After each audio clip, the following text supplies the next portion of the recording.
What's up, y'all? Welcome to Young Man in the Three in front of this horrible banner behind me. Why you hating? With the one and only Spike Lee.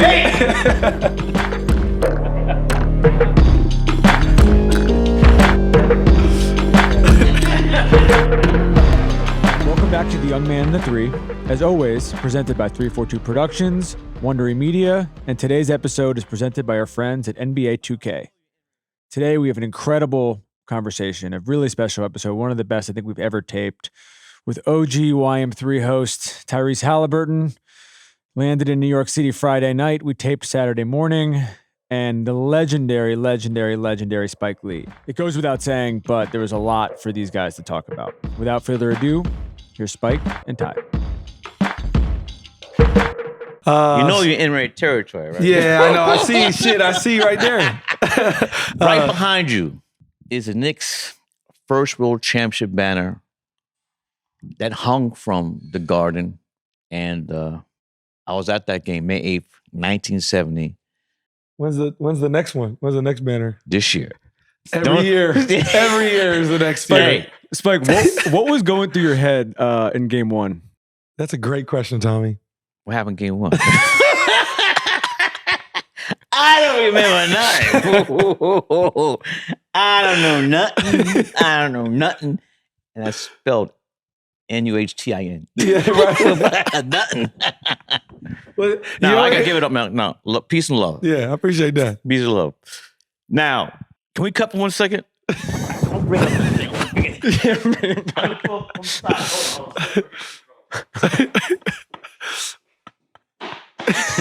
Props. They kept filming, so you just bring it in. All right, Go bring ahead. it in. So, to this day, people come up to Reggie and I and say that we hate each other. How many years ago was that? Well, 30? A long time. Yeah. Even today, me and Reggie squashed that shit. It's been squashed. But you brought the shit back. We had that thing squashed, man, and it was dead, and you brought it alive.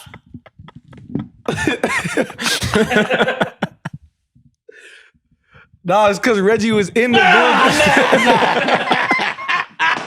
building. It was squashed. Me and Reggie have nothing but love. Ray Raheem, love, and you brought back hate.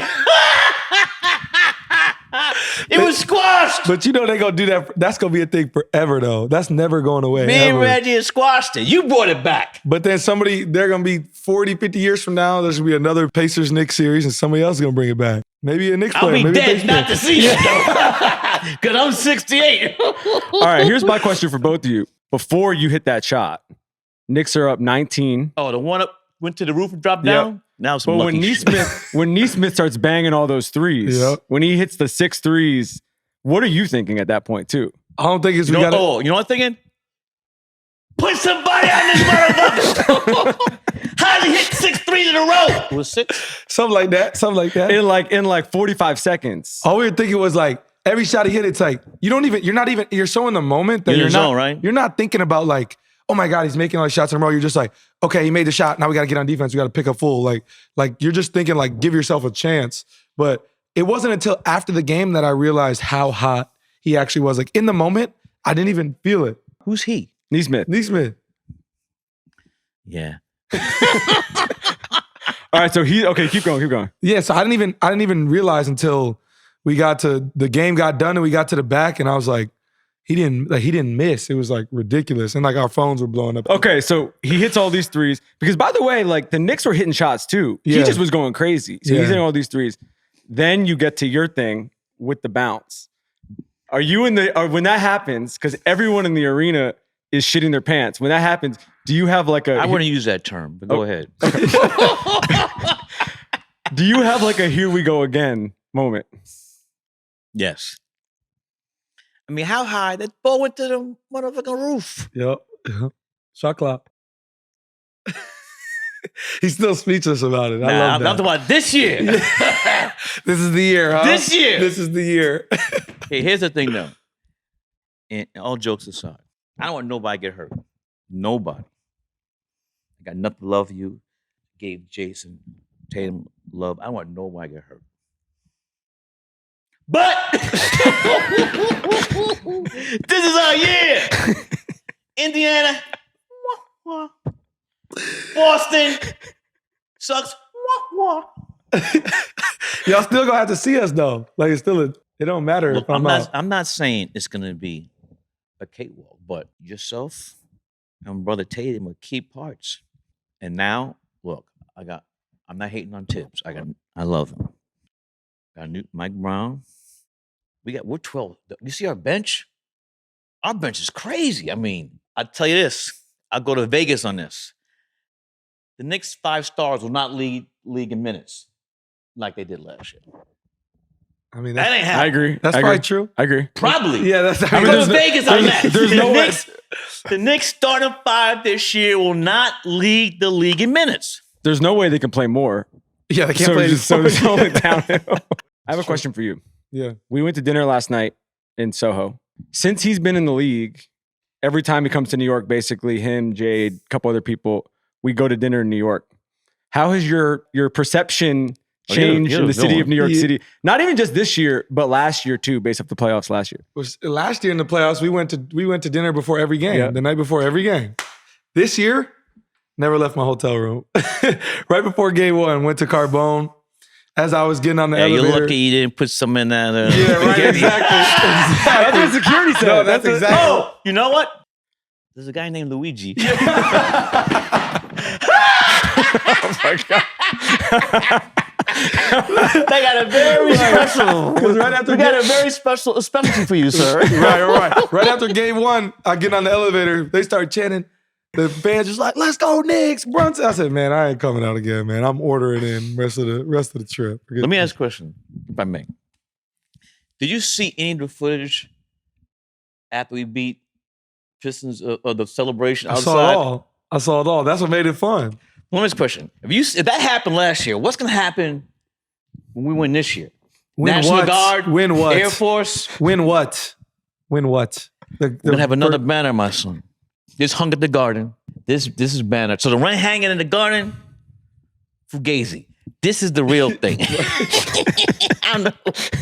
This is it. Right. So you got one in 2026 coming. That ain't happening. I'm not. That ain't happening, right? 0-1. Yeah. I'm not. Nah, that ain't gonna. That ain't. I mean, we'll get one, but shit, I'll be lucky if I get in the parade. Yeah. What age were you when you really locked in as like a real fan? My father was a Knicks fan. So really it was Walt Frazier's rookie year because that was my guy. That team, Walt was my guy. Still is. Hall of Fame as a player, also Hall of Fame as a broadcaster.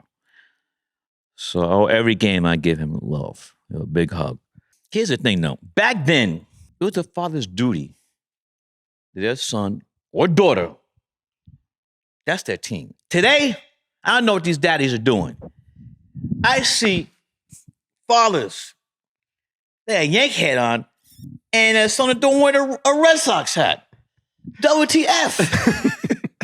What are you doing? Are you divorced or what? Where were you in the Army? How'd that happen? I'm telling you, that's sacrilegious. Yeah. I feel like the way that our generation is very like player based. At least like, I already know it was like that for me. Like growing up in Wisconsin. Like so it wasn't a team, it was a player, right? Right, like Bron. They were in basketball. Did the NBA 2K have anything to do with that stuff? Yeah, for sure. But that's what I say, that's what kids are now too, is like, they're just like, who's their favorite player? If they go team to team, they're like, okay, that's who I'm a fan of. And shit, I ain't gonna lie, I was that way too, so I understand. It's the dads. Yeah, no, that makes sense. That makes sense. Because my pops growing up was like he was just a fan of all the big teams, right? The Cowboys, the Lakers, the Yankees, like all the biggest. Yankees all right. Yeah, exactly. Yeah, I want to talk to you about Highest to Lowest. Yeah. I saw it recently. You dig it? Yeah, I thought it was a really good movie. Come on. Yeah, Thank you. I like that. I was a fan. Obviously, Denzel did his thing. I thought ASAP was amazing. Yeah. And I thought Jeffrey Wright's performance was really good too. I thought that the opening scene was really fun. I think you do a great job of opening scenes. Like they always turn out. Credits? Yeah. With the skyline, stuff like that. Yeah, I thought that was fire. I thought that looked really Well, good. this is really a New York City film. The original, the great Japanese filmmaker Akira Kurosawa, was shot in Japan, post-war Japan, 1963. But it was from a novel by the writer Ed McBain. It was called King's Ransom. So one day, I don't know what I was doing, and the phone rang, and I didn't even recognize the number. And it was Denzel. He said, "What are you doing?" I said, "I'm just talking to you." I got this script. Send it to you. Okay, send it. And before I hung up the phone, I knew I was doing it. This is my fifth film. This is my fifth with Denzel. Mo Better Blues, Malcolm X, He Got Game, and Inside Man. But both Denzel and I did not know Inside Man was 19 years ago. For us, it was like yesterday. It was great to just, the dynamic duo, D and Lee, and we just did our thing, And so we're both very grateful that we have the reception to this film. At first, I was saying this is our last film, but Denzel started doing interviews like, I'm doing this film. I said, wait a minute. So I stopped saying it's the last film because I don't want to jinx it. So hopefully get through number 6. Right. Yeah. Sure. What do you sort of have you learned over the 5 films with Denzel from like his preparation and his level of detail in terms of just working with him and your guys' shorthand? I mean, I know I've got heat from saying this, but I don't care. I think Denzel is the greatest living actor today. And if you put the mic in front of Martin Scorsese, he would say Robert De Niro. So they're great. But here's the thing, though: us directors, especially in I would say the arts, it's not about except maybe Michael and Prince, but other than that, it's not like Mike and LeBron. For me, I think sports raters are a lot to blame for that. What's the point? I mean, you like that person, like them, you like who you like, you know? And a lot of times, the people who are arguing, they never even saw LeBron or Michael play. Yeah.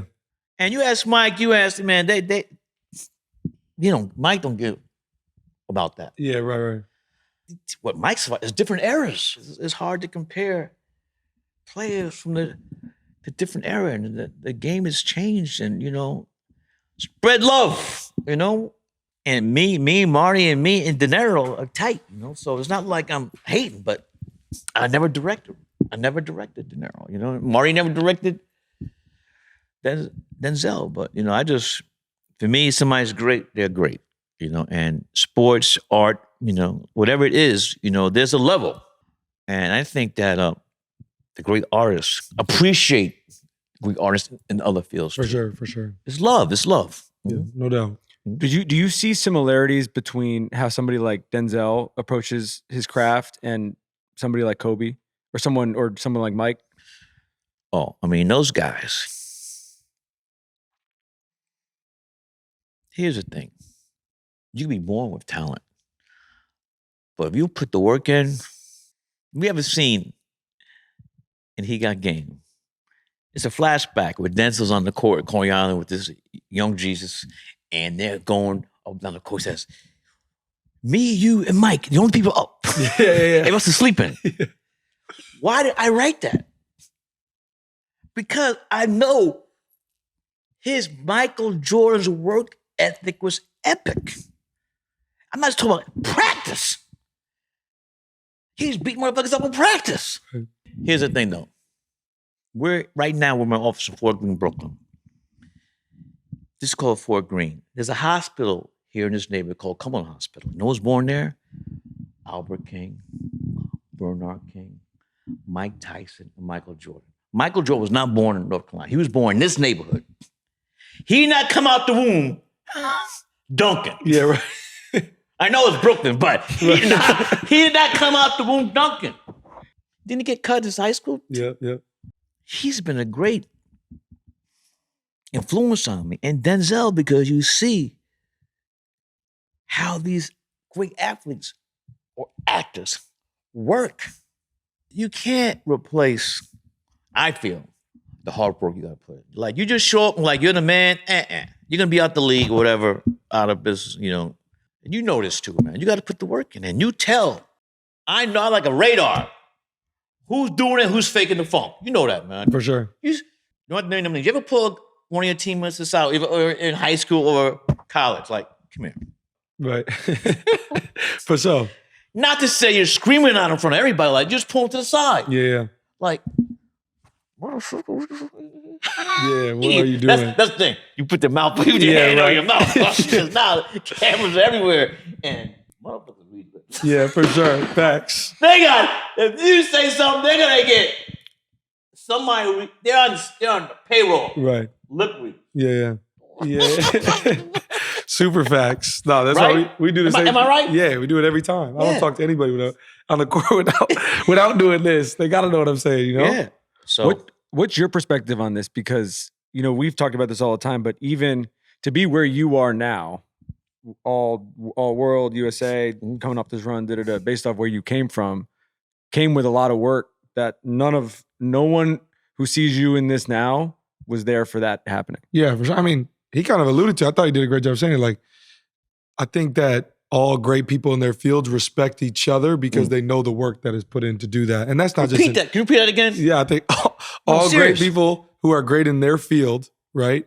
They respect others who are great in their field because they know the work that goes into that. So I feel the same way about, that's why it's always interesting when people talk about like artists and athletes, right? All of us athletes want to be those artists. We all want to get on center stage and get there. And all those artists want to be on our stage and play on a basketball court, right? So I think that's the great part about just like the world in general, right? You respect people who are high up at what they do. And I feel like that's why a lot of times people who are high up in different fields can get along so well because they know the work that had to be put in to get to where you are. So and the cosign, well, when you're at that level, you can meet those people. Yeah, right. You're in those rooms. Because you come off like Joe Blow, like who is this guy? Yeah, facts. But there's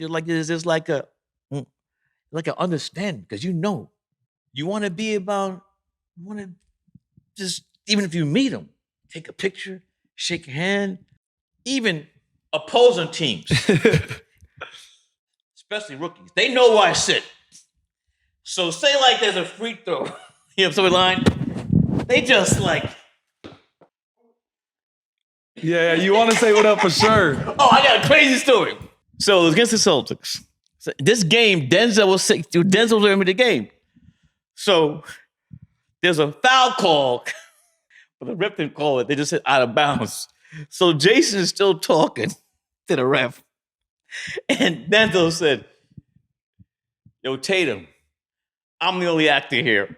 The ref was laughing. Yeah, right. Jason laughed. I was dying. Yes, Jason, that was hilarious, man. Yeah. Denzel said, yo, Jason, I'm the only actor here. The ref, we all were dying laughing. That's hilarious because that's like the one.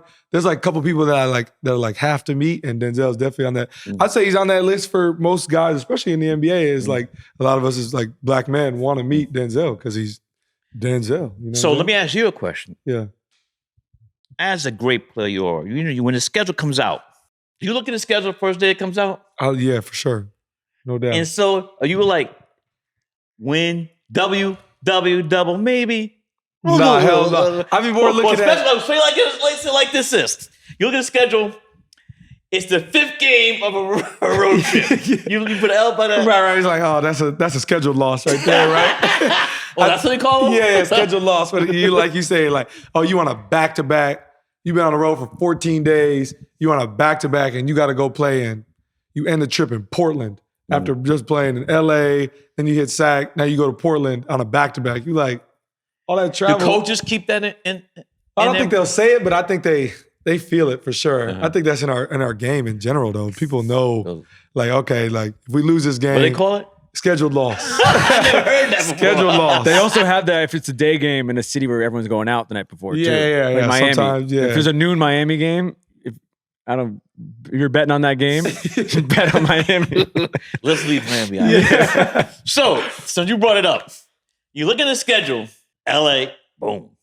Both teams. One team's in trouble. Atlanta, Come on. Nah, you don't look at Atlanta like that.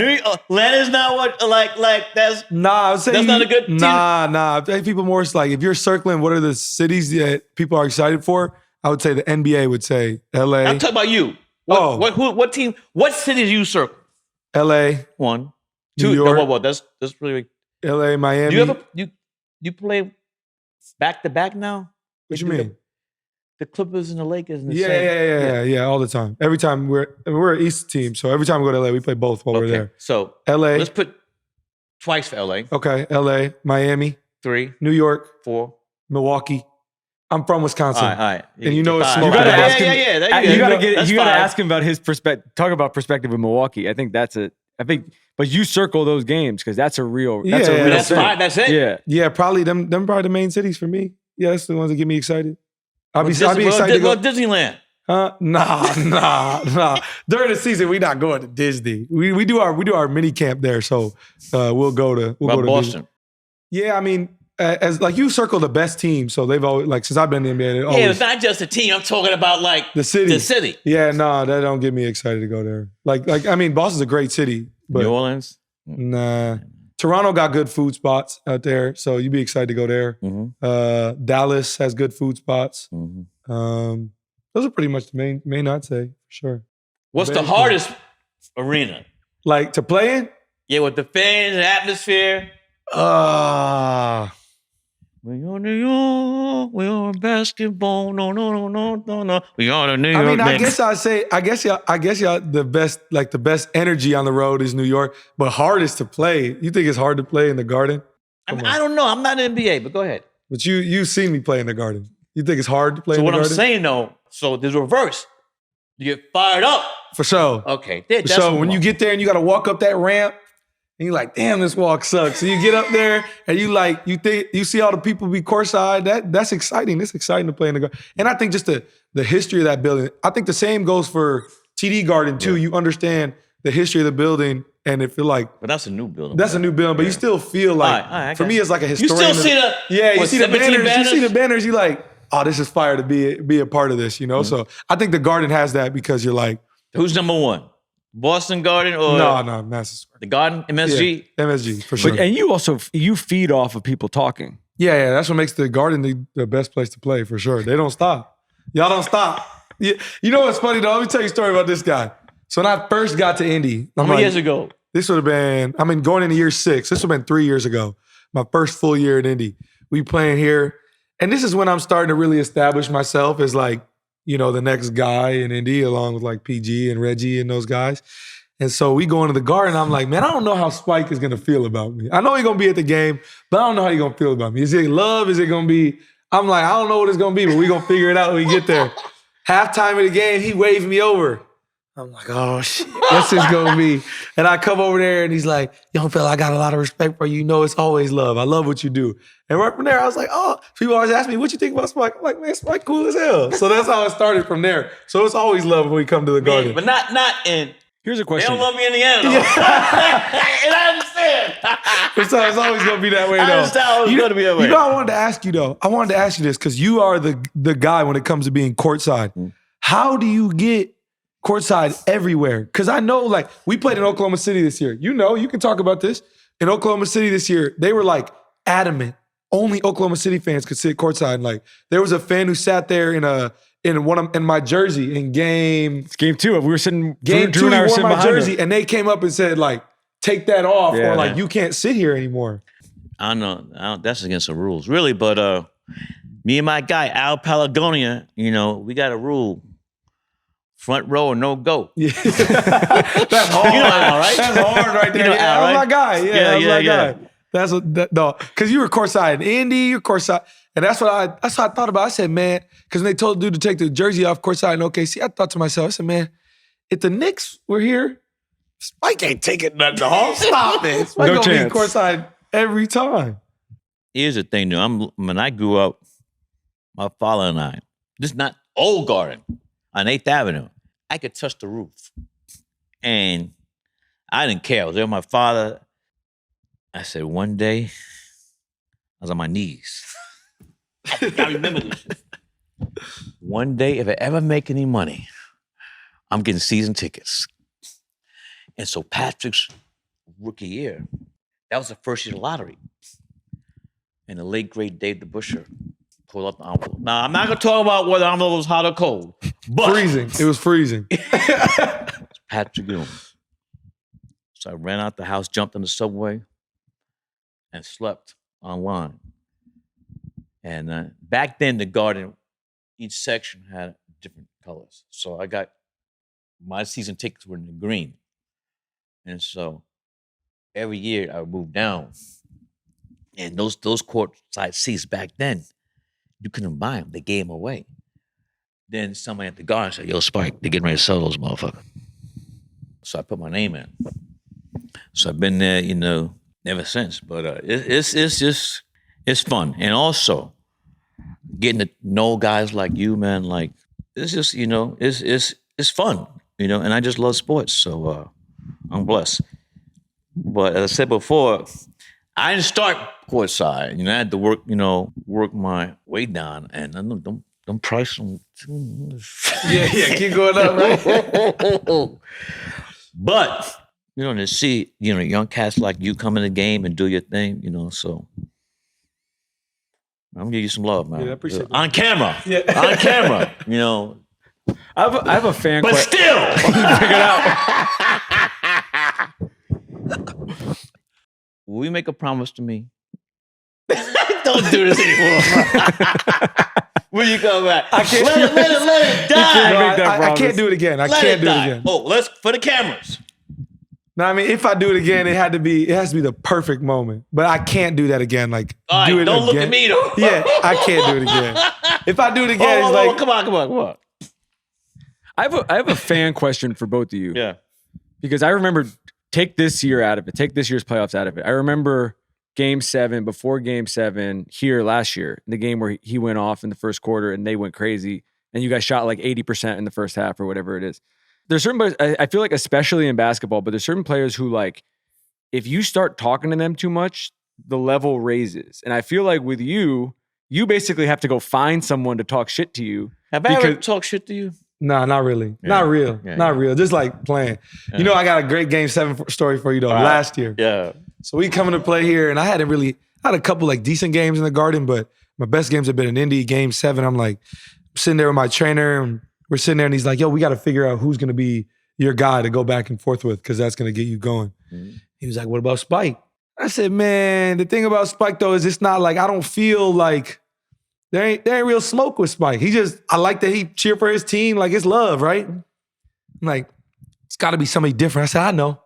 It's going to be John Starks, right? Because Starks is under the basket. The whole team was all them guys. Don't even get me started. Y'all scoring. They on the court. The NBA letting them walk on the court and shit. I'm like, man, fuck out of here. So I'm saying, man, I'm going at John Starks. Fuck this, right? So but I'm like, I'm already knowing. As soon as we get down on that end, I'm saying something to him. That's just gonna get me going. Who was it? Was it next to Patrick? He was sitting next to Patrick and all them Spree down on the there. other side? Spree was on the other side. Okay. So we doing warm-ups, and I always do like a little running before the game. Mm-hmm. Sure enough, there was somebody else courtside who was like, Haliburton, you a bitch. You fucking suck. Who was that? I don't even remember. Was it a fan or He was a player? fan. He was a fan. Oh. So I said, no, it ain't gonna be John Starks. It's this guy. You know what I mean? And so that's when that whole game, every shot I make, I'm yelling at him. I'm going back and forth with him. Everybody people was like, are you going at Spike? I said, no, Spike on the other end. I'm not messing with Spike. I'm going at this dude. But going into the game, I for sure was like, it's gonna be John Starks. But it didn't happen, thankfully. You do it regularly? You pick out a Yeah, usually depending on the game, though? on the road, like when we throughout the game, somebody gonna get me going, so that's gonna get me started. But that series, Starks was the one going every game, and I was like, because I like even this year, I was like, who am I gonna go back and forth with? But it just kind of became like an unspoken thing with me and Chalamet over there. But it wasn't like, let me ask Chris, why a fan and not a player? that's a great question. I don't know. I think already on the court, like it's already smoke. I think I just need like an external force to get me going. And fans, you know how it is. Fans want to be a part of the game, so shit, we gonna make them part of the game at that point. You know what? I never said shit to Michael Jordan. What he tell you when where is it, in the United Center? What? Where he's like, sit your ass down. Yeah. I'd be like, yes, I'm complaining. Spike Sit your black ass down. Okay, Mike. Spike. No, his favorite word is motherfucker. Yeah. Motherfucker, motherfucker, sit your ass down. Okay, Mike. Oh, I know. I want him started. I didn't say a motherfucker thing to Mike, bro. Ever. But there has to be a couple, like, there's got to be somebody since you've been to courtside that you're like, I got to him. Like, I got to him and, like, he couldn't handle it. Somebody where you're like, I won the battle. I think that really, after the whole Reggie thing, I had to do it. Because I was listen to stuff. We lost that game, but Reggie went off. Next game we had to go to was back in the end. That day after, I'm gonna bring it down here. I was on the cover of all the newspapers. Yeah. The front page. Yeah. I was like the villain. And so you should get the tape you can. I got off the plane in Indianapolis. It's like every camera in my face. And I went to see Mike Tyson before the game. Because he was incarcerated. And oh man. Them inmates were killing me. They were yelling at us. And that game, you brought up Starks. He went crazy in the fourth, right? Yeah, but it was late in the game because the ushers came. They were lined the court with the rope. And then Starks went berserk. So we came back for game 7. Patrick did the tip-in. But every time I see John Starks, I got his jersey everywhere upstairs. I give him a hug. Because we would have lost game 6, I would have had to move. No, I'm not kidding. They would have killed you. I would have had to move here. Yeah. Out. I don't know where I was going. I got number love for Starks because he came through. And that game was the ushers. It's the old Market Square Arena, right? What do they call it now? It's Gamebridge now. Yeah. But I'm talking old Mark Swimming.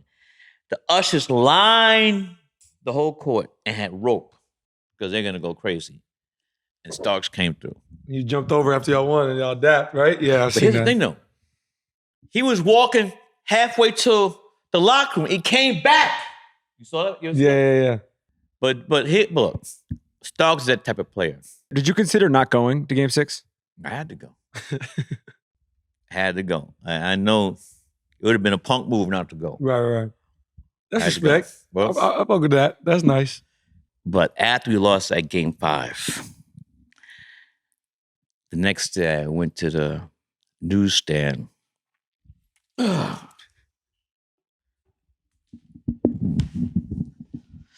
This is me on the cover of the Daily News. Thanks a lot, Spike. His chatter may have helped motivate Reggie Miller to a 39-point game. He signed that. I like that they got you mid-yell. Yeah. Look at that. That is a good picture. That's a good picture. Reggie, then he says, yeah, he signed that. And that's the game where he did the choke. Where he did the choke, right? Or is that game? I don't remember what game it was.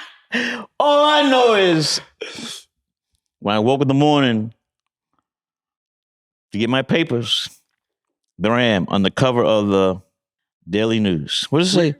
Spike Lee talking trash Wednesday night at the Garden. His chatter may have helped motivate Reggie Miller to a 39-point game. When you went home that night before you got the papers, did you? I was sick. You were sick. You knew. He goes, well, it's not over yet. This New York Post. Did Spike Lee's courtside taunts cost Knicks game 5? That's me. That's so unbelievable. That's the so arms raised is so good.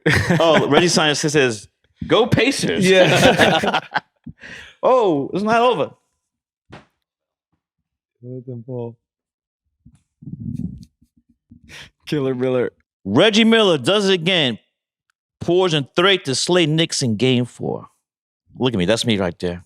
That one's better. Look at you yelling while he's shooting. This is my father-in-law right there. Clutch 3 stuns Knicks in regulation. Pacers roll in overtime. So did you talk to Reggie? Well, after, before? No, before both series, the last 2 years when you beat us. For sure. Yeah. Before, during, after. Can you talk about any of the without giving away any secrets? So yeah. I think did he approach you or you approached him? No, I think I'd probably say the first year he approached me, the second year I approached him.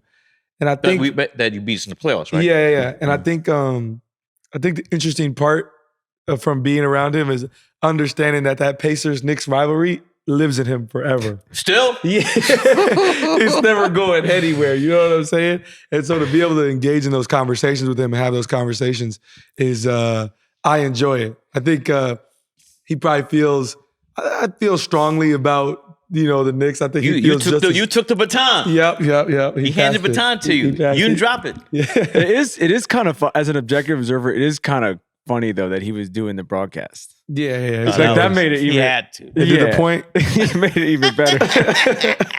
Like he wasn't just at the game. Yeah, I feel like that made it better. And it's funny to see the way he feels about the Knicks. The Knicks still feel the same way about him. They're gonna boo him when he enters the building. They're gonna talk about him on Twitter. They're just not a fan. I love Even that. today? Yeah, today. Yeah. I love that. I hope it's like that for me 20 years from now. That'd be cool. This is all you know. How many years ago was that? What year is that? 96? That was in 97? We got to get the New York Post covers from this year. I have them. I have a bunch at the crib. Would they? 94. We're going on 30. 1994. How many years is that? 31. Reggie, number. 31 years ago? DYUM. Damn. This was the Choke 2.0 was his cover. This is New York Post. New York Post. Yeah. My mom got all of them at the house. My mom was here for that. She went to every newsstand, grabbed every single one. That's New York Post? Yeah, that was New York Post. Yeah, I didn't look at the paper. I didn't get the paper that day. Epic. You inspired me to frame it, though. I like how you got framed around. I'll sign it. It says New York Post, Choke 2.0, epic collapse crushes Knicks in frighteningly familiar fashion. And they put him and then Reggie in the corner. The only bad thing about that moment is that you weren't there.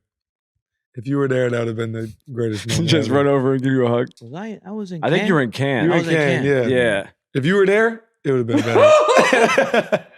Oh, Lord. Yeah, May 22nd. Yeah, it's a long flight home. All right, quick timeout. Have you all seen NBA 2K26 this year? It's crazy. The gameplay's got this brand new motion engine. Everything feels smoother, tighter, catch and shoot is butter, and rhythm shooting locked in. I jumped into my team the other night and listen, I've got Paige Beckers pulling up from way deep. Shout out to her, Rookie of the Year. Shaq bodying dudes like it's 0-1, and Magic Johnson running point, talking wild mid-game, no-look dimes, that signature smile, just showtime. Plus, the W is finally in my team, which is long overdue. And if you're into my career, they revamped the whole story. It's cleaner, more focused. The city's trimmed down, so you're on the court quicker. No fluff, just hoops. I have a personal 2K story. They keep asking for these, and I keep getting beaten 2K.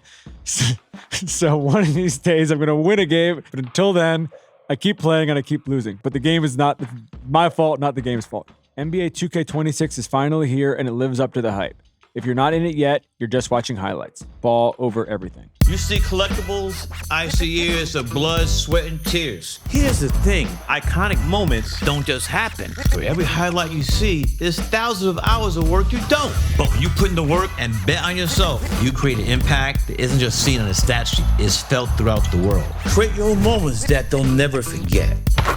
Ball over everything. Thanks to DraftKings for sponsoring the show. Your season, your shot. The NFL season is rolling, and every touchdown can bring you closer to a payout with DraftKings Sportsbook, an official sports betting partner of the NFL. From first touchdown scorer to anytime TD props or the thrill of live in-game betting, every snap is loaded with opportunity. Richie, to say that I'm depressed about the Bears is probably a massive understatement. Looking at this line right now, Cowboys at Bears. We're taping this Wednesday, obviously subject to change. This is a 4 o'clock game on Sunday. Cowboys minus 1.5. This is the same Cowboys that traded Micah Parsons 3 weeks ago, the same Cowboys that made one of the worst trades in recent NFL history. And the Bears are in such a dire spot that we get a line like this for a home game 3. Try to not go 0-3. So we'll see. New customers, this one is for you. Bet just $5 and get $200 in bonus bets instantly, plus score over $200 off NFL Sunday Ticket from YouTube and YouTube TV. Download the DraftKings Sportsbook app and use code YoungMan. That's code YoungMan to get $200 in bonus bets instantly when you place your first $5 bet. Plus, over $200 off NFL Sunday Ticket from YouTube and YouTube TV. In partnership with DraftKings, the crown is yours. Gambling problem? Call 1-800-GAMBLER. In New York, call 877-8-HOPE-NY or text HOPE-NY 467-369. In Connecticut, help is available for problem gambling. Call 888-789-7777 or visit ccpg.org. Please play responsibly. On behalf of Boot Hill Casino and Resort in Kansas, fees may apply in Illinois. 21 and over. Age and eligibility varies by jurisdiction. Void in Ontario. Bonus bets expire 7 days after issuance. See sportsbook.draftkings.com/promos. NFL Sunday Ticket offer for new subscribers only and auto renews until canceled. Digital games and commercial use excluded. Restrictions apply. Additional NFL Sunday Ticket terms at youtube.com/go/NFL Sunday Ticket/terms. Limited time offer. What do you think makes you so good in the clutch? Me? Yeah. His numbers in the clutch in the playoffs this year, like it's gassing because he's sitting with us. I don't think it'll happen again. It was 13 for 15 with game tying or go ahead shots under 2 minutes. Obviously the 4 buzzer beaters. But it is just the thing, like, you know, we're biased, we love you, but it's also just like, that doesn't make sense. You would think that that number would not be that high. Yeah. I think experience is the best teacher in life. And I think that for me, when I got traded to Indiana, we played in so many close games, but we weren't good. Who'd you get traded for? Domantas Sabonis. He was old, right? Huh? How old? He was old then, right? How old is, I don't know. He's probably older than him. Yeah, he's older than me. Yeah, he's like probably 29, yeah, 28, probably 29, yeah. But Who I, was the GM then? for who? The Pacers made the. Kevin Pritchard. All right. He's still GM. Great pay. Yeah. But they, what was I gonna say? Like we were not good when I got traded there. So we'd play in these close games and Coach Carl would kind of let me experiment, for lack of a better word. Like he would let me experiment with like kind of like failing, you know? And I feel like all that failure has kind of taught me like where are my spots to go in the end of games and like kind of thinking the game more, and that's kind of helped me. But I mean, I don't know. I think sometimes it's just the work was working and I was just in a groove at that time. But some of it, and I'm curious, like your perspective from your work and then also actors and people in the business you work with, you just have like a supreme level of confidence. It's like an unshakable confidence where even if you have, even like the OKC game 1 this year, where you hit that, you didn't play well most of the game. Basically, this is game 1 of the finals. It's your first finals game. And then you go down in that crazy arena and hit that shot at the end. And I remember Cam Johnson called me right afterwards and he was like, he literally thought he was just dying laughing. He was like, I can't believe this motherfucker did it again after all that. But that's just confidence. And so I'm curious, like your perspective having to deal with that as well. There's no comparison. If you fuck up a take, you do it again. There's no, I mean, Yeah. This is like live. You can see a great scene, but we don't know it took 20 motherfucking takes to get that. Yeah, right. You know, so you only see the finished product. No, but man, I like you said, you know, not everybody. First of all, let me add to what you said. Not everybody wants to take that shot, right or wrong. It's correct. And it's a timeout. The coach on the line. I mean, who he thinks is going to make the shot? Right. And if the player in the huddle has a history of hitting those shots, everybody doesn't have that. And like I said, everybody don't want to take the heat. Because you get cheers or jeers that last shot. Can you walk us through the Cleveland one in this past playoffs was another one where you brought it back out. Like you could have taken it 2 and you went back out to shoot the 3 and then you did the big balls afterwards. But that's another thing where like, that's a choice. Yeah. I mean, I think you just, in the moment, you just feel it out in the moment. You got to know what's right. The way the game was flowing, it's like even the shot against the Knicks was like, I was trying to go for a layup. I was trying to tie it up and I lost the ball and it was kind of like, I don't know what I'm doing. I'm just going to like make it up on the fly. And I'm like, okay, I'm running back. And I thought it was a 3, you know, obviously find out it was a 2. That sucked. But I think you just kind of like, in the moment, you just kind of got to feel it out. And I feel like you're not going to be able to feel it out if you haven't been in that situation before. You know what I'm saying? Yeah. I got a question for you kind of about film. Like what's interesting to me is in the world of basketball, right? You know, the way we measure success, right, is by championships, by winning, right? I'm curious to know in the world of film, how do you measure success for a film? Like how has it evolved over time? Is it different, you know, when you were younger? Well, I would say this is a different industry. So the industry looks at it by a box office or Academy Awards and stuff like that.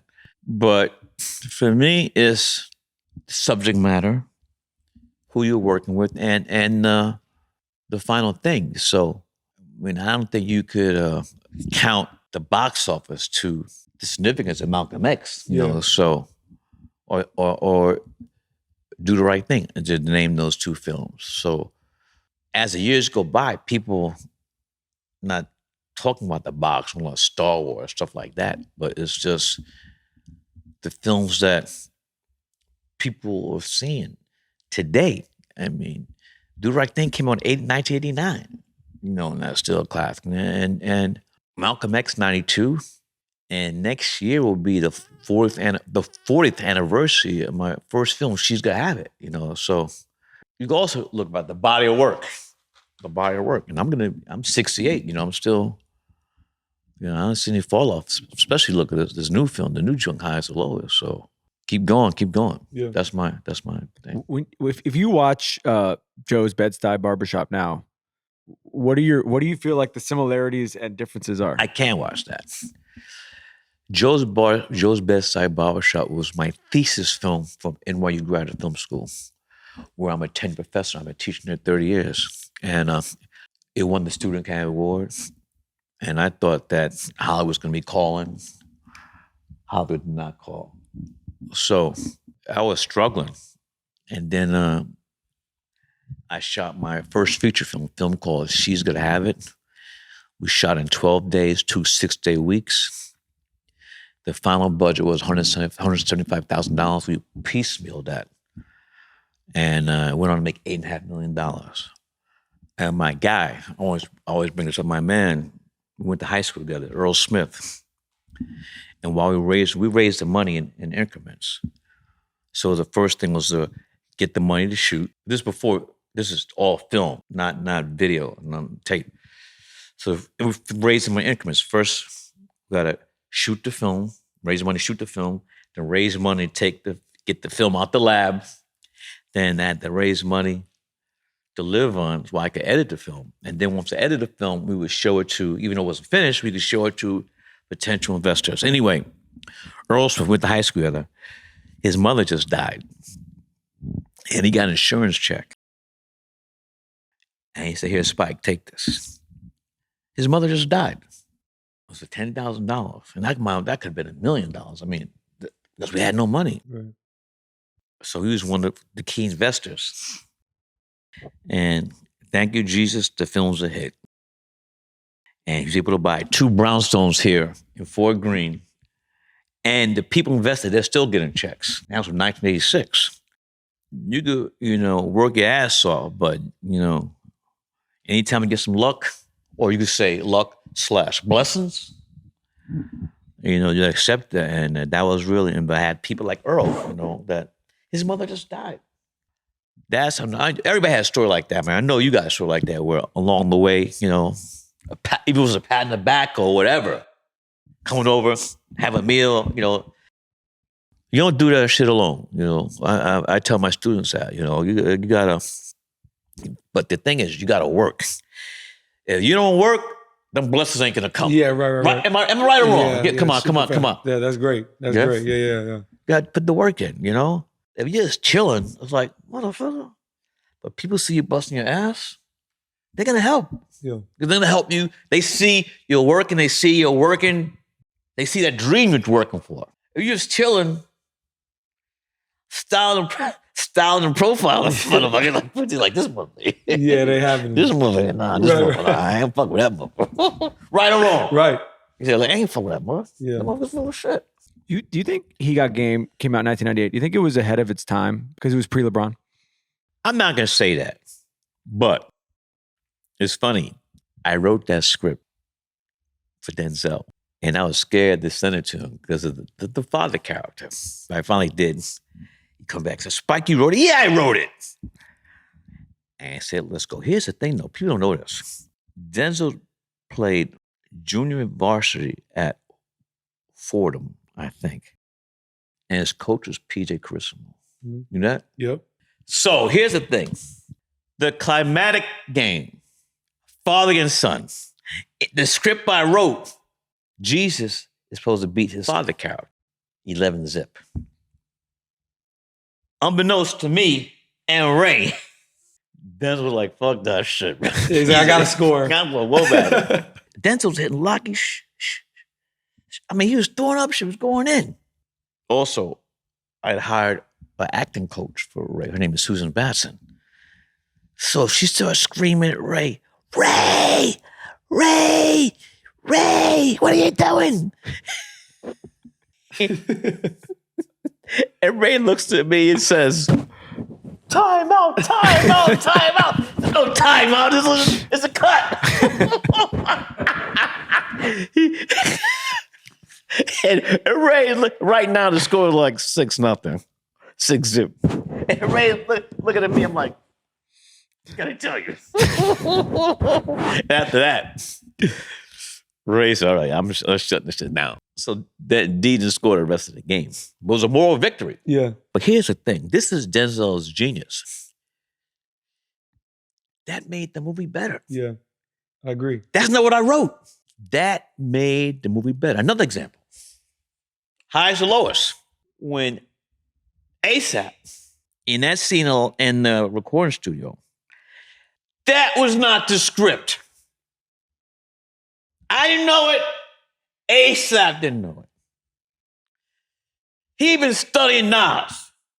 So we're running the scene and he starts dropping Nas bars. Yeah, right. I didn't say nothing.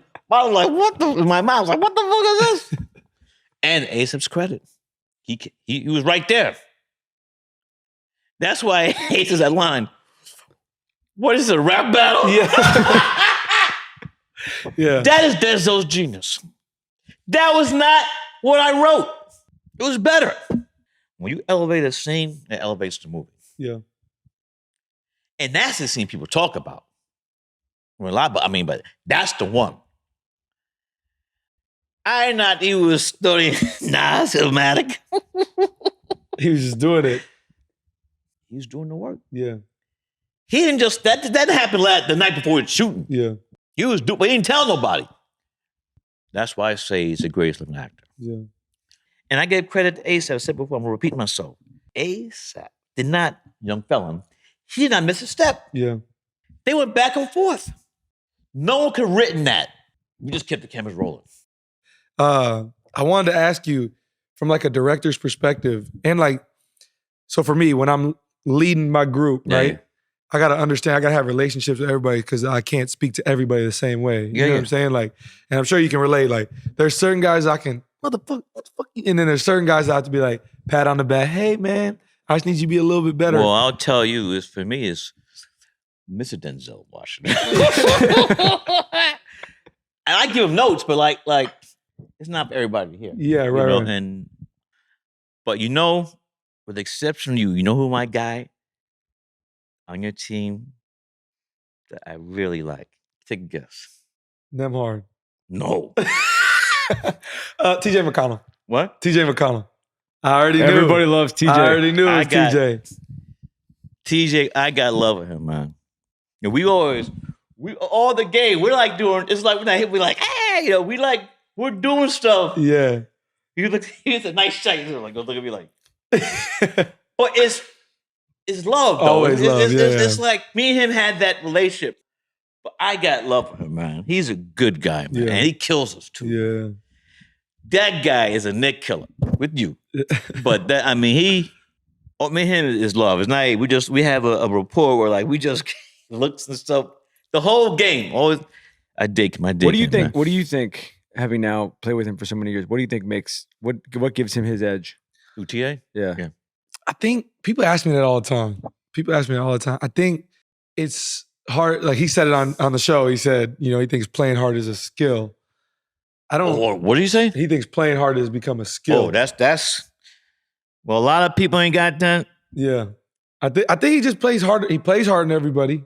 He's super smart. Like I feel like that's something that's not talked about. He's a smart guy, and I feel like he's just willing to do the little things that others aren't willing to do. Like if you're like, I got to win one game, and there's you picking.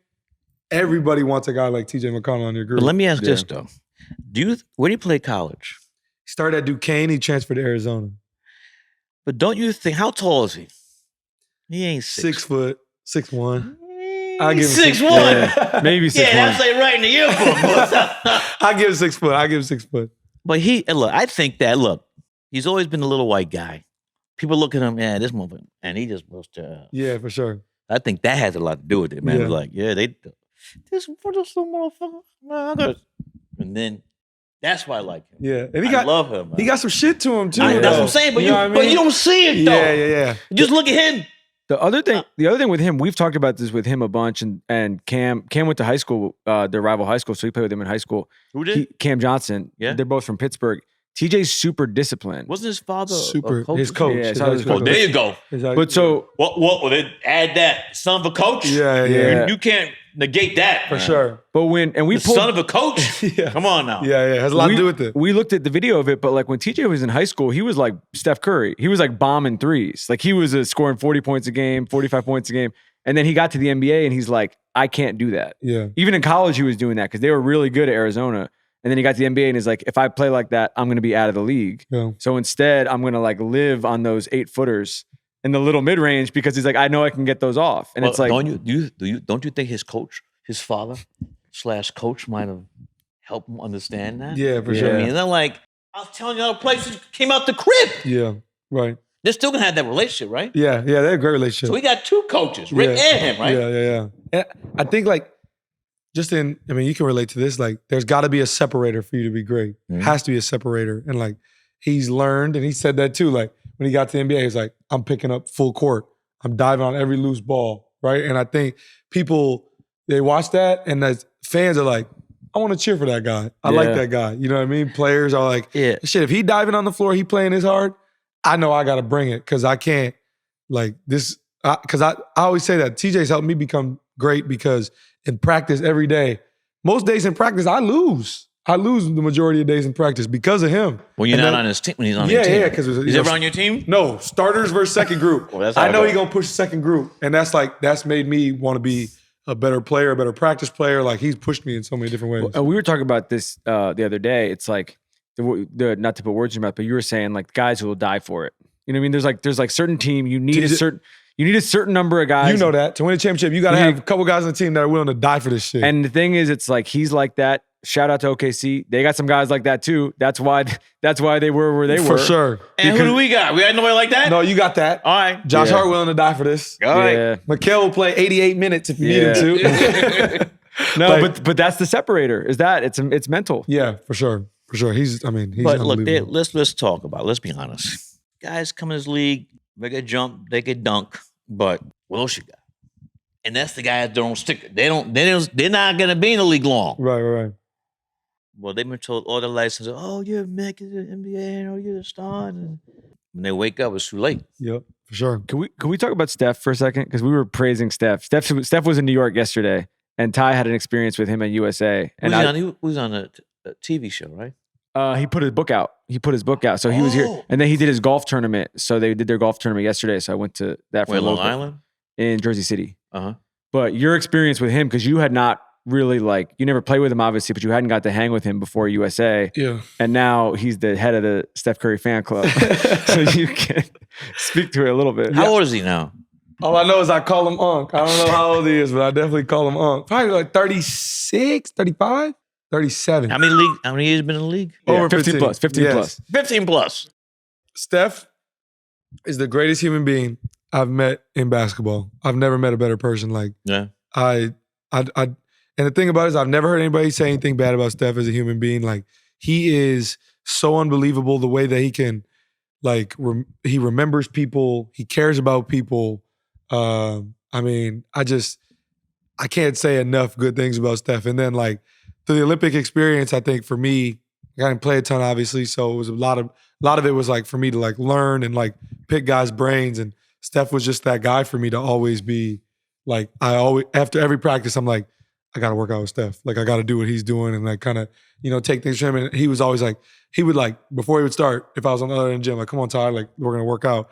So for me, like, I can't say enough good things about him. When we play, every time we play Golden State, if it's there or if it's here, we're going to get dinner. We're going to hang out, spend some time together. It's just, that was a great experience for me, and not just him, but everybody on that team to be able to have like real relationships with. Because sometimes, and I'm sure you can relate to this, when you're around people that you looked up to, you're like, this is the Also, like, beautiful family too. Yeah, Come for on sure, now. Yeah. for sure. And Yeah. I'm like, man, this is the greatest experience for me. And for me, growing up in Wisconsin, he was at Davidson killing Wisconsin in the tournament. And now full circle for us to have like this great relationship. It's And it's you very know special. what? Golden State picked them right before the Knicks. Is that your biggest what if that had not happened? I try to stay away from them what ifs. No time for him. Trust me, I know. Trust me, I know. Yeah, you had a lot of them. I know. Trust me, I know. But you just gotta, wasn't meant to be, For sure. you know? And I got nothing love for the brother. How many years you think he has left? I don't know. I mean, the way he's playing. He ain't slowing down, bro. That's the thing about this, like 4 or 5? Like You think he'll play 5 more years? if he wants to. Yeah. Oh, like that's If he wants to. Right. But a guy like that, like they hitting 20. No question he's hitting 20 years. But a lot of these guys, though, when they just see their half the children's life, they weren't, were away. So, Yeah. they want to, Right. Be home. honey, the kids miss you. Yeah. Like, and also, Kobe used to talk about that. Yeah. Too.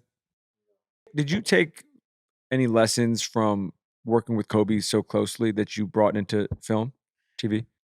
That thing with the Kobe doing work, that was really one game. And I would see him now and then, when they would come to the Garden, but he's always assassin. I miss him. I miss him. And earlier today, we're going through my office/museum, and I have framed the stats sheet when Kobe scored 61 points at the Garden, which the record was broken by now new Hall of Famer Carmelo Anthony from Brooklyn, New York. But anyway, when we filmed it, when it was cut, ESPN said, "Let's not put this out. We want to have a running commentary that we could put on the DVD." So Kobe said yes. After he scored 61 points, we recorded the commentary, and the stats sheet which he signed. It says, "P.S. Spike, this shit was all your fault." Yeah. And then, as I said before, Carmelo broke that record. But I don't think it was a coincidence. That game at the Garden, and we knew we were doing the commentary after the game. I think he didn't tell me. I think he came to the Garden to break that record. Yeah, for sure. Yeah, I want to talk about Sinners. I've heard you talk about it. Oh, yeah, that's my guy, Ryan. Yeah, I've heard you tell the story about going and seeing it in IMAX in LA with him and his wife. It's crazy because I'm not in LA a lot. And I was there to do something, and the phone rang. He says, Are you in LA? I said, "Yeah." "You're not in New York?" I'm in LA. So how far are you away from the one? I said, "Yeah, about an hour." He said, "Get here in an hour. We're looking at the final proof, the IMAX for Sinners." Bet. And so I was there, and that was phenomenal. And that scene, the music scene, Yeah, crazy. bananas. And during that scene, no lie, I was jumping up and down like at the courtside at the Garden, man. I was like, stuff like that. Great filmmaker. And here's the thing, though. There's never going to be no beef between us. We support each other. We love each other. People are right. Look, me and him like this. And it's going to be like forever. If you take all of your own projects out of it, if you had to rank like 4 or 5 film scenes that you've just watched that have gotten you the most excited like that? Well, Loaded question. Sinners gotta be one. And my favorite film of all time is On the Waterfront. As you see, those are the posters on the waterfront. The great Marlon Brando, director of Illa Kazan, written by my guy, Bud Schulberg. That scene where he says, Brando says I could have been a contender. And also the final scene where he gets up and walks of my double dolly shots would be Malcolm X. We see him doing research.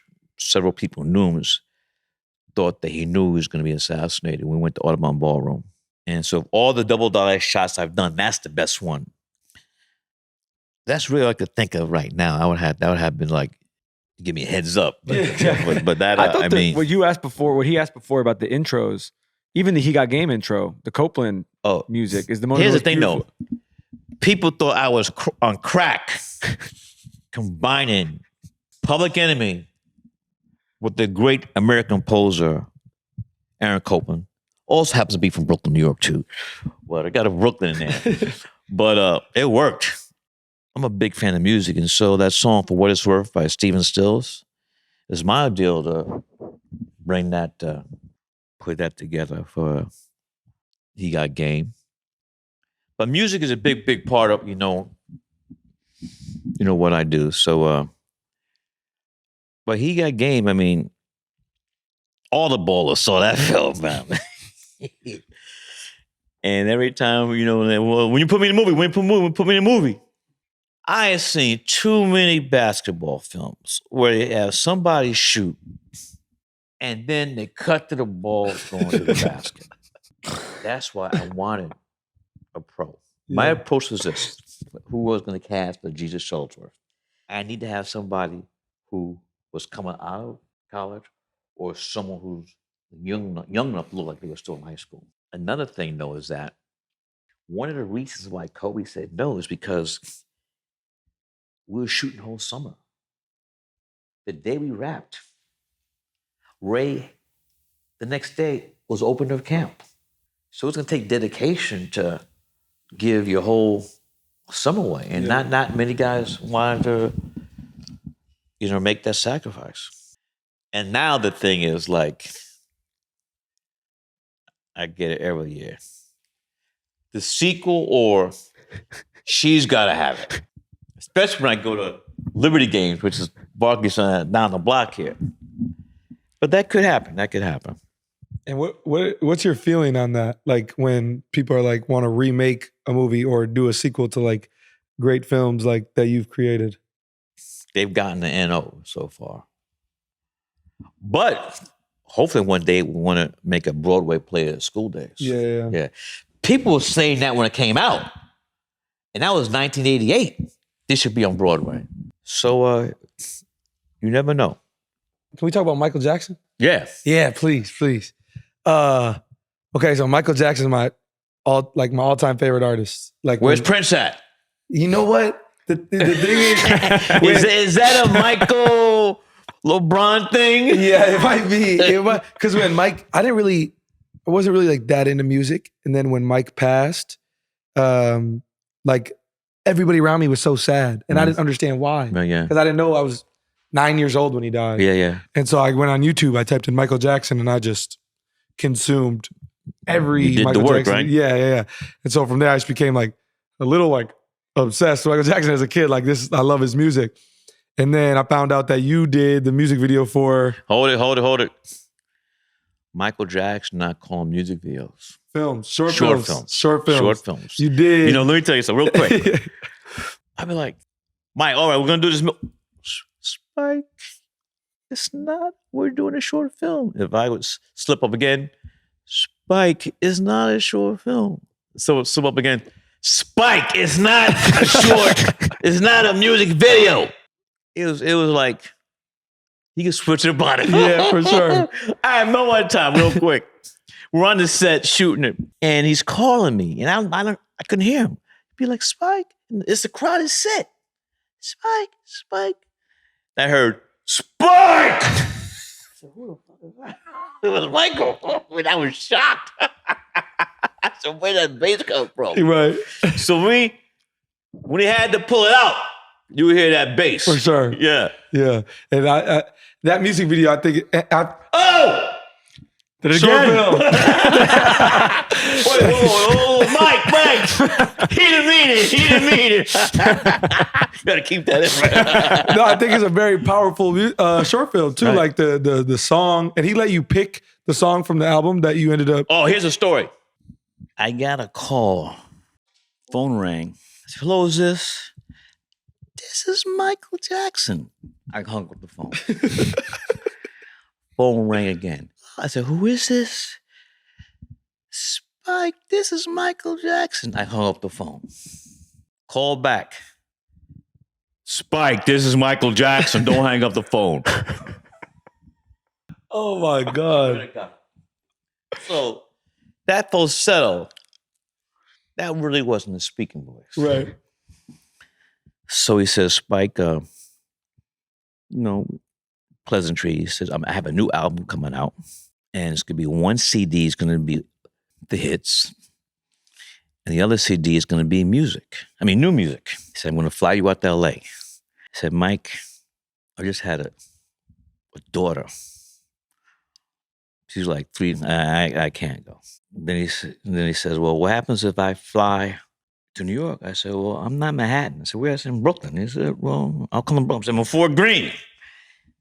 And he said, I'm coming. So a couple of days later, knock on the door, his guy there, Michael's in the car. So he had to check. It was Brownstone, around the corner from here. Rod Creek from Fort Greene Park. And he just had to, see, he was cool. Brought Michael in. I said, Spike, I see your daughter. I said, Tanya, she's a Brownstone, right? Yeah. She came down. Michael's here. She came down with Satchel, named after Satchel Paige. He said, can I hold her? He said, and he blessed her, kissed her. He said, all right. She went back. So he said, here's a CD. I'm gonna put the CD in, and you have to pick one song that I want you to do. Not the music video, the short film. Right. So I'm listening, I'm digging all the songs. I said, Mike, I love them all. Spike, you have to pick one. Because I have other directors of mine to do these other songs.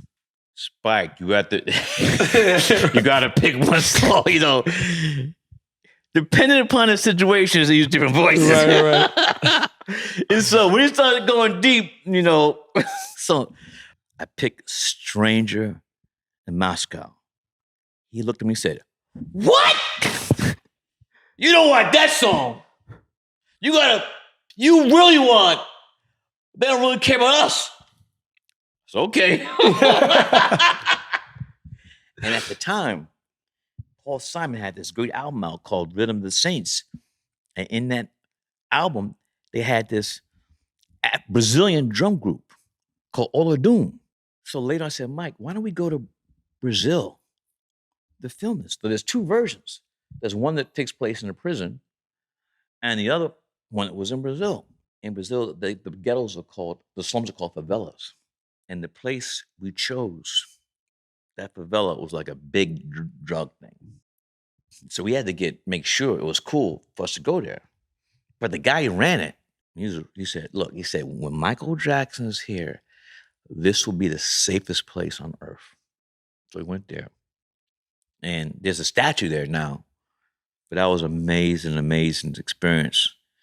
So we went to Brazil first, then we did a prison version. So what I have here, this is the ID Mike wore in the prison version. I don't care about us. Yeah. It says, to Spike, you're truly a great genius. Love Michael Jackson. Look at that. Look at it. That's the badge he wore in that. That's unbelievable. That's pretty crazy. The hair I'm looks- telling you, this is a museum here, man. Yeah, no, it is. That's crazy. And then, can I have some help here, please? Thank you. Yeah, let me just do it like this. Hold this for a second. Yes, sir. So this is Polaroid of Mike from the prison version. Off the monitor, you see the time code there. Yeah. And he signed all of these. Wow. How long was the whole process in terms Oh, of the that shoot? shot in a day. But in Brazil, we shot there like 3-4 days. Man, Brazil, it Was there on anything? fire, huh? Was there anything about when he showed up to work that surprised you about just his level of process? Nah, I knew already that, What was coming? he was working. Yeah, for sure. I mean, 5 years old with Joe Jackson. Yeah. His father, look, you can say you want about him, but he made sure that his sons and daughter were getting out of motherfucking Gary, Indiana. It was an honor, What about Prince? Oh, Prince? You want to take the mic? Thank you. I'm blessed to work with both of them. And you could probably, there's a picture of Prince and I at Madison Square Garden All-Star game. And man, he was a big, as you know, man, he loved basketball. He could play too. Really? You know, not that then, go watch the Chappelle? Yeah, Dave Chappelle. What's the shirts against the what? Anyway, so it wasn't at that All-Star game. I asked him for a guitar, and he looked like I had 5 heads. I said, okay. And then a year later, this big-ass guitar case shows up at my house. It's not here. Oh, we know. You would have read and grabbed that motherfucker. I don't keep that in. That's too valuable. And I did this film called Girl 6, where I was telling him about it. He said, Spike, any song you want to use out of my catalog, you can use it. I mean, that's the type of brother he was,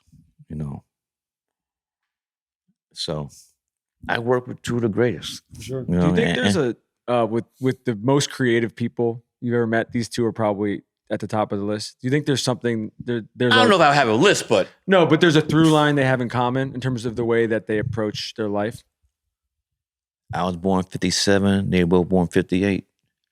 And Madonna. Now, here's the thing though. You could say I grew up with the Jackson 5. So Prince came. I'm not boasting or bragging. Was a phrase called game recognizes game. When it's based on love and not some bullshit, we're not competing. Now, I'm not gonna say that wasn't there between, but even Prince and Michael, that was exaggerated, man. They loved each other. So it's funny, not funny, but when Prince passed away,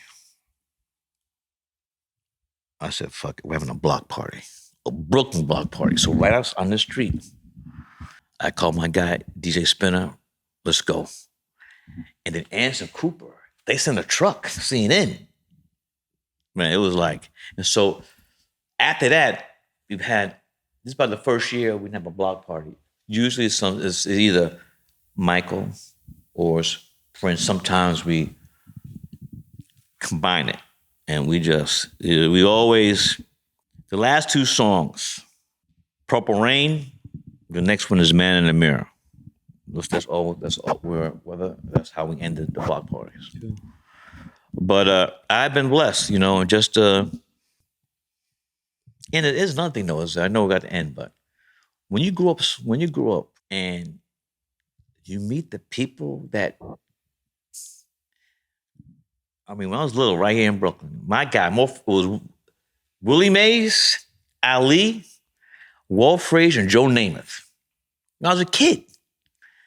And then you're an adult and you get to meet these guys and they know who you are. It's like, you've had that thing too, man. Like it's because you're a kid, I'm never gonna meet this guy, but yeah, I don't know. I'm not gonna grow up 8 years old, a nappy-headed kid, want to be a filmmaker. That shit came in later in college. So I had no complaints, I think that's a good way to end it.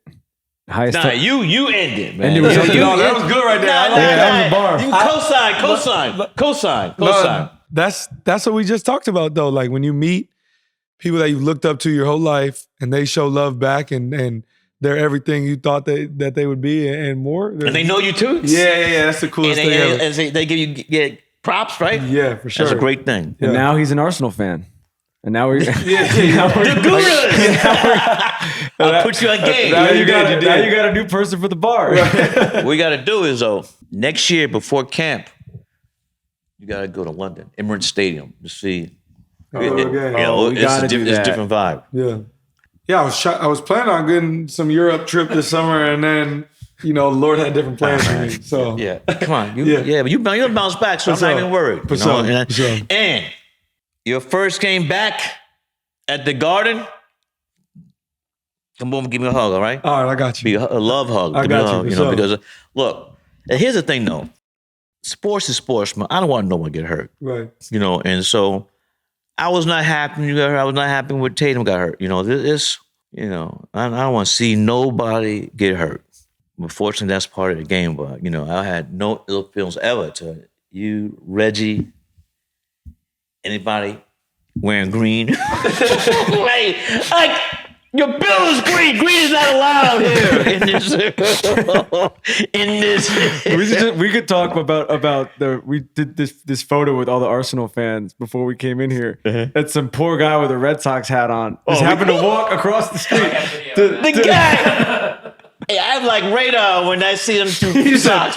Boston sucks. You're like, what? How do you know he was What there? about that scene in the film? Oh, on the train. Even the cop at highest to lowest, and he was like, I don't really want an autograph. I'm gonna Yeah. They got to put a warning on this street because it said if you don't know, you're walking down this random street in Fort Greene, then all of a sudden you're getting heckled. I really dig this show, man, and thank you for being a part of it. And your rehab, man. Looking forward to Yes, sir. it. Do your thing. All love. Appreciate that. Yeah.